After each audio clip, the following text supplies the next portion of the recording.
So, you and I have been talking about starting a signature course program. And, what we were really thinking about was what is, something that impacts a lot of people that there's maybe not a lot of resources around that would really kind of specifically hit home for them. And one of the things that we talked about and what we ended up settling on was,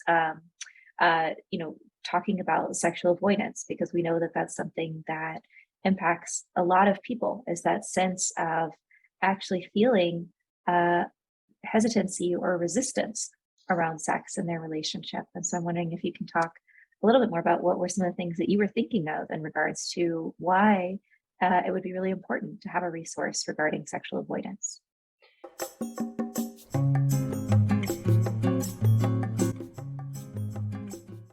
So having been in the field of mostly focusing on people who have had painful intercourse, I started to see that a lot of their struggles were getting mirrored in the same conversations that I was having with people who are having other sexual challenges, like differences in desire, erectile variability, lack of orgasm, or a struggle with orgasm, and then also people who've had negative sexual experiences, like either just like a tough time or a tough few times with penetration, or any kind of sex, or any sort of sexual traumas. The sort of through line that I was hearing was there was either a conscious or a subconscious desire to avoid sex, but not a desire to want to avoid sex. Like they were sort of at this like struggle of like, I want to have sex, but I don't want to have sex, and I want to have sex. And that caused a lot of challenges for people who are either looking to have sexual relationships with others, or in partnership, and found that everything else in the relationship could be great, but the sexual relationship was a challenge because they weren't finding that they were able to get on the same page as their partner, or they found that there were some like barriers or ways in which they tended to either like avoid dating or going on dates because they knew that the inevitable sex conversation would come up, and they were sort of feeling some hesitation. So when I started to see this like same sort of like conversation, that inspired a lot of conversation, or thoughts on my end, conversations with you about like how can we try and get this information out to not just people who are having pain during intercourse, but people who are having challenges just wanting to want sex. And the programs that are out there by other sex therapists or sexual health educators, I had been hearing from a lot of clients that the challenges were that whenever I started to like refer to those, that they were just like, it's not really meeting me quite at the level that I need, because there seemed to be like even a step before where a lot of these programs were coming to meet people of like, well, we're going to focus on pleasure and getting embodied, and there was something even before that step that a lot of my clients were working through. And so we kind of decided to come up with this thing to help address that component. So it was the people who were basically saying that like they weren't having sex because they wanted to enjoy it. They were having sex because it's been a long time since the last time that they had sex, because they were afraid that their partners were going to leave or cheat on them if they didn't really figure out what was going on. Or people who would be at like breakfast with friends, and their friends would be talking about sex with their partner, and there was like this internal sense of like this dark, shameful secret that they were holding on to. And ultimately people were saying that they just kind of felt like there was this block that they just didn't know how to get over or through, that made them feel like there was something broken, or that they like weren't normal, and that sex, it was like weird for sex to feel like a chore or an obligation. And knowing what we know about sexual health and wellness is that sex doesn't have to feel like that. It's not that people are broken, it's that the system that we learned about sex is broken. And so we're working on helping people fix that so that they can have access to all these other really amazing programs and workshops that are out there about sexual empowerment and pleasure. So this is sort of that step before of like, how can we get sex to feel like just neutral, where you don't hate it, so that then the possibilities seem more accessible. It's kind of like where I was inspired from. Yeah. And so that my next question, I think you already answered it. My next question was going to be really like, how do you differentiate kind of this idea of sexual avoidance from just low desire or lack of interest in sex? And so what I'm really hearing you say is that the kind of avoidance is that sense of like someone who's maybe thinking, oh, I want more desire for sex, or I want to better understand my desire, might be going like, oh, what are the things that I'm interested in? What's the like where are my pleasure points and what are my erotic themes, and leaning into that. And this is actually kind of that step before, that step of like, actually there's an active sense of hesitancy or resistance, and even sometimes an unwillingness to start seeing someone or being alone with someone, or having like holding hands or doing like smaller kind of acts of intimacy, because fearing like, oh, it's going to lead to this. So it's really about, and I know this is something we're going to be talking about as we keep going, but it's really around like what we call regulating our nervous system, so that when we feel like an anxious response to something, we're actually able to then recenter and feel like, oh, I'm able to be here even if I don't necessarily decide that I am going to have sex, right? I'm open to having the conversation about it, I'm open to exploring it. Is that right? Yeah, yeah, yeah. Place Mhm. for all of us who, I've experienced this myself before, where I was in Mhm. that space of like, what's Mhm. wrong that I don't even want my partner to touch me or to kiss me or to hold my hand, because I know that there's going to be some sort of Mhm. expectation down the line, whether that's like self-imposed or my partner's hopes. Mhm. Trying to Yeah. help people get over that barrier that often comes up, Mhm. and as you mentioned, could be part of what we're actively doing, or it could be Mhm. something that's happening under the surface that we just can't name. So yeah. Mhm. Mhm. Yeah, yeah.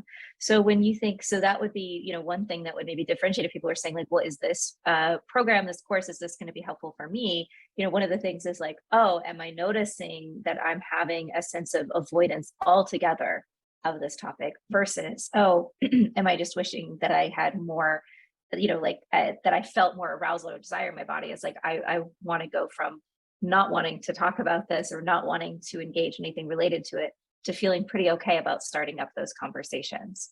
So yeah, I'm wondering like what else would maybe someone, if they were thinking about, is this maybe the right program or course for me, when you think about like who would be the ideal person for this, or who would this course be the ideal resource for?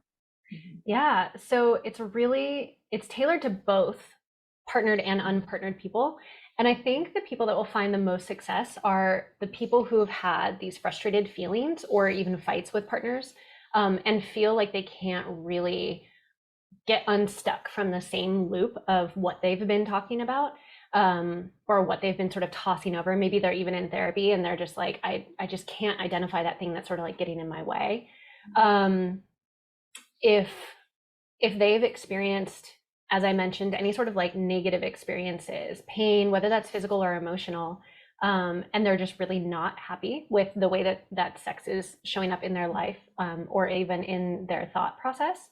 Um, and as I mentioned too, like if sex feels like a chore, that's sort of like an indicator for me that's like, if they don't want it to feel like a chore. For some people, it's totally fine that like sex can be a thing that helps contribute to the wellness of the relationship, and they personally don't need to or want to have sex as a thing that provides them a deep sense of pleasure or fulfillment. If that's their choice and where they're at with it, that's totally great, and I support that a lot. If somebody is feeling on the end of like, it feels like a chore and I don't want it to feel like a chore, I want to enjoy it, I want to desire it, then that's the person who's going to have a lot of success with this. Um, Mhm. Also, I found that people who really like have the light bulb switch for them are people who have thought that sex and arousal should look a certain way, like the mainstream way that we get turned on by these sorts of things, or we should be having sex in this sort of way. And when that's just kind of like not looking like that's not what they're really looking for, but they don't know anything else. Um, and they know there's some other option, and maybe they hear about other people talking about their sexual experiences or see something in the media that they're like, well, they seem to just like have some easefulness around it, but I just don't know how to access that. That's where this work really comes in handy, because we've created systems that help people who have a different sort of as I talk about my arousal architecture, they have a different architecture and structure for what arouses them. And so just helping them find that language and figure out how to integrate that with their partners. Also, because like this just works so much better for my brain when I can take something that feels intangible, like sex, like the idea of sex and arousal, and put it into something that's tangible and a like systematic process. That makes it feel so much more available and approachable to work through something. And so this program is led by experts who can make it a step-by-step, easy to follow, easy to understand, easy to implement into daily life. That sort of process, if somebody like works well under that sort of a model, this will be very helpful for them.